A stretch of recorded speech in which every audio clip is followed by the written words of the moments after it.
அந்த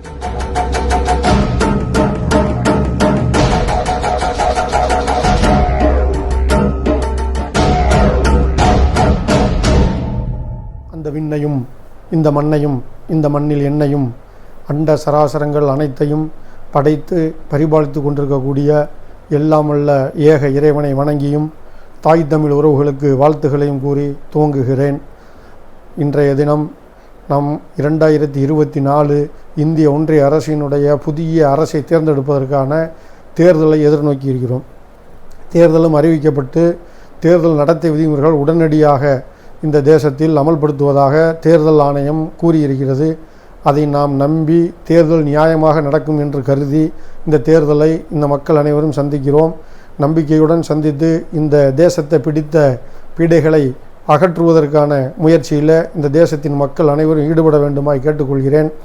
என்னவென்றால் இவர்கள் ஏதோ தாங்கள் தான் உத்தம புத்திரர்கள் போலவும் தாங்கள் ஊழலுக்கு அப்பாற்பட்டவர் போலவும் தொடர்ந்து பொய்களாக பேசித்திருந்தார்கள். தற்பொழுது அவர்கள் தேர்தல் பத்திர மோசடியிலே அம்பலப்பட்டு போய் நிற்கிறார்கள். எவ்வளவுதான் அம்பலப்பட்டாலும் தாங்கள் ஏதோ உத்தமர்களாக காட்டிக்கொள்கிறார்கள். தொலைக்காட்சி விவாதங்களிலும் பொதுவெளிகளிலும் ஏதோ உத்தமர்களைப் போல் காட்டிக்கொள்கிறார்கள். இவர்கள் கிட்டத்தட்ட 8500 கோடிகளுக்கும் மேல் இப்போ தேர்தல் பத்திரம் மூலம் நிதி திரட்டியிருக்கிறார்கள் என்பதை விட நிறுவனங்களிடமிருந்து பிடுங்கியிருக்கிறார்கள், வழிப்பறி செய்திருக்கிறார்கள் என்றுதான் கூற வேண்டும். இவர்கள் அமலாக்கத்துறை, ஒன்றிய புலனாய்வு செயலகம் மற்றும் வருமான வரித்துறை ஆகிய ஆயுதங்களை பயன்படுத்தி முன்பெல்லாம் பார்த்தீர்களானால் நம்ம ஒற்றையடி பாதையில் போகும்போது ஆயுதங்களை காட்டி நம்மகிட்ட மிரட்டி வழிப்பறி செய்வாங்க. அது மாதிரி ஒரு அரசே இது போன்ற அரசு நிறுவனங்களை பயன்படுத்தி வழிப்பறி செய்து இந்த தேர்தல் நாள் அறிவித்ததிலே பார்த்தீர்களானால் அவர்கள் ஒவ்வொரு மாநிலங்களாக அவர்களுக்கு மிக பின்னடைவு, வட மாநிலங்களிலே கூட பின்னடைவு ஏற்பட்டு விட்டதற்காக ஒவ்வொரு மாநிலங்களையும் 4 கட்டம் 5 கட்டம் 7 கட்டங்களாக பிரித்து, அதாவது ஒவ்வொரு ஊராக, ஒவ்வொரு சட்டமன்ற தொகுதியாக, ஒவ்வொரு ஊராட்சியாக சென்று அவர்கள் பரப்புரை செய்யும் நோக்கத்தில் அவர்கள் வசதிக்காக இந்த தேர்தல் தேதி அறிவிக்கப்பட்டிருக்கிறதோ என்கிற ஐயப்பாடும் எழாமல் இல்லை. ஏனென்றால் இவர்கள் தேர்தல் ஆணையர் தேர்தல் அறிவிப்பு 1 வாரத்துக்கு முன்பாக அவர்கள் தனது பதவி விலகல் கடிதம் கொடுத்துவிட்டு ஓடுகிறார். ஏன் தான் பதவி விலகல் கடிதம் கொடுத்தோம் என்பதற்கான காரணங்களை இதுவரை பொதுமக்கள் மத்தியில் வைக்கவில்லை. தேர்தல் ஆணையர்கள் நியமிக்கும் நடைமுறையில் உச்சநீதிமன்ற நீதிபதி இருக்க வேண்டும் என்பதை மாற்றி அதற்கு மாற்றாக சட்டத்தை ஏற்று இவரும் ஒரு பிரதமரும் ஒரு ஒன்றிய அமைச்சரும் எதிர்க்கட்சி தலைவர் 3 பேர் 20 அவர்களாக இருக்கும் பொழுது அவர்கள் நினைப்பதை அவர்கள் சாதித்து கொள்ள முடியும். அதனால் திடீரென்று நியமிக்கப்பட்ட அந்த தேர்தல் ஆணையர்கள் நியமனத்தில் கூட மக்களுக்கு சந்தேகம், ஐயப்பாடு இருக்கிறதையும் தாண்டி நாம் இந்த தேர்தலை எதிர்கொள்ள வேண்டியிருக்கிறது.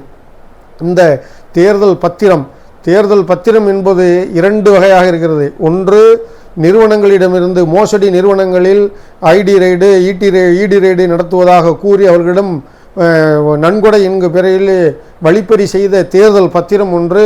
இன்னொன்று, நாம் வாக்களிக்கக்கூடிய இவிஎம் மிஷினை பத்திரமாக பார்த்து கொள்ள வேண்டும், தேர்தலே பத்திரமாக பார்த்து கொள்ள வேண்டிய சூழலில் நாம் இருக்கிறோம். நாம் வாக்களிப்பதோடு முடிந்து விடுகிறது. இந்திய கூட்டணி இந்த தேர்தலை பத்திரமாக பார்த்து கொள்ள வேண்டும். ஏனென்றால் இந்த வரக்கூடிய 1 மாதம் தேர்தல் நடைபெறுகிறது. அதன் பிறகு கிட்டத்தட்ட ஒரு 45-50 நாட்கள் காத்திருந்து அந்த தேர்தல் முடிவுகளை நாம் தெரிந்து கொள்ள வேண்டியிருக்கிறது. அந்த காலங்களில் அந்த வாக்குப்பதிவு இயந்திரங்களையும் அதை ஒப்புகை சீட்டு இயந்திரங்களையும் கண்காணிக்க வேண்டும். அதில் இந்த ஆளுங்கட்சி வகையறா ஏதேனும் செய்துவிடக்கூடாது. ஏனென்றால் இவர்கள் ஆள்வதற்காக எதையும் செய்வார்கள். இவர்கள் முன்னோடியாக இவர்கள் கூறுவதே சாணக்கியன் என்பவரை கூறுவார்கள். சாணக்கியனுடைய வரலாறு படித்திருந்தால் தெரியும். அந்த வரலாறு, சாணக்கியனுடைய வரலாறு என்ன, தான் வாழ்வதற்கு எது வேண்டாலும் செய்வேன் அப்படிங்கிறதே அவருடைய வரலாறு. தன்னுடைய வாழ்க்கை, தன்னுடைய ஆட்சி, தன்னுடைய அதிகாரத்தை மட்டுமே அவர்கள் பார்ப்பார்கள். தொடர்ந்து அதிகாரம் செலுத்துவதற்கு, அதிகாரத்தில் இருப்பதற்கு அவர்கள் எதையும் செய்வார்கள். எனவே இவர்கள் இந்த நிறுவனங்களை அச்சுறுத்தி வழிப்பறி செய்து பிடுங்கி வைத்துள்ள பணத்தை மீண்டும் செலவு செய்து மீண்டும் இந்த அதிகாரத்தை கைப்பற்றுவதற்கு பல முயற்சி எடுப்பார்கள். பல வழிகளிலே பல ரூபங்களில் இவர்கள் நடமாடுவார்கள். இவர்கள் தங்களை உத்தம புத்திரர்களாக காட்டிக்கொள்வார்கள். எதிர்க்கட்சியினரை ஊழல்வாதிகள் என்பார்கள். ஆனால் ஒட்டுமொத்த ஊழலை இவர்கள்தான் புரிந்திருக்கிறார்கள் என்பதை தோண்ட வந்து கொண்டிருக்கிறது. இதை எந்த ஊடகங்களும் நம்ம மக்களுக்கு அதிகப்படியாக பேசுபொருளாக்கவில்லை என்பது இந்த ஊடகங்கள் எப்படி இருக்கிறது என்பதாக நாம் தெரிந்து கொள்ள வேண்டும். ஒரு ஜனநாயக நாட்டில் ஒரு தூண், 4 தூண்களிலே ஒரு மிகப்பெரிய தூணாக இருக்கக்கூடிய ஊடகம் இப்படி இருக்கிறது. நேற்றைய தினம் கூட மும்பையிலே இந்திய பேராய கட்சியினுடைய முன்னாள் தலைவர் ராகுல் காந்தி தனது நடைபயணத்தை நிறைவு செய்த பொதுக்கூட்டம் பிரம்மாண்டமாக நடைபெற்றிருக்கிறது. அதில் லட்சக்கணக்கான மக்கள் திரண்டிருக்கிறார்கள். அந்த பொதுக்கூட்டத்தை எந்த ஒரு தொலைக்காட்சி நிறுவனமும் நேரடி ஒளிபரப்பு செய்யவில்லை. அப்போ இவர் மோடி அவர்கள் எங்கு போனாலும் அதை நேரடி ஒளிபரப்பு செய்யக்கூடிய இந்த தொலைக்காட்சி நிறுவனங்கள், அச்சு மற்றும் காட்சி ஊடகங்கள் இந்த எதிர்க்கட்சிகள் நடத்தக்கூடிய பேரணி, ஊர்வலங்கள், பொதுக்கூட்டங்களை காட்டுறதில்லை. அப்போ இந்த ஜனநாயகத்தினுடைய ஒவ்வொரு தூணாக செல்லரிக்குது. நீதிமன்றங்கள் இப்போ இந்த தேர்தல் பத்திர வழக்கில் தான் உச்சநீதிமன்றம் மக்கள்கிட்ட நம்பிக்கை பெறுது. அதுக்கு முன்னாடி இருந்த நீதிமன்றங்கள் மக்கள் நம்பிக்கை பெற தவறி ஆட்சியாளர்கள் என்ன நினைக்கிறார்களோ அந்த தீர்ப்பை வழங்கக்கூடிய மன்றங்களாக, அவர்கள் தீர்ப்பை சட்டப்படி வழங்குவதில்லை, ஆட்சியாளர்கள் விரும்பும் தீர்ப்பை வழங்கக்கூடிய நீதிமன்றங்களாக அதுவும் ஜனநாயகத்தின் ஒரு தூணு, அதுவும் பாழாயிருச்சு. இந்த தேர்தல் ஆணைய நடவடிக்கையும் ஐயத்துக்குள்ளாகுது. அப்போ ஒரு பழமொழி, ஆங்கில பழமொழி உண்டு, சீசரின் மனைவி சந்தேகத்துக்கு அப்பாற்பட்டால் இருக்க வேண்டும் என்று. அதுபோல் தேர்தல் ஆணையம் சந்தேகத்துக்கு அப்பாற்பட்டு நடக்கணும். ஆனால் மக்களுக்கு சந்தேகம் இருக்குது. இந்த சந்தேகத்தை நிவர்த்தி கொண்டிய பொறுப்பும் கடமையும் தேர்தல் ஆணையத்துக்கு இருக்குது.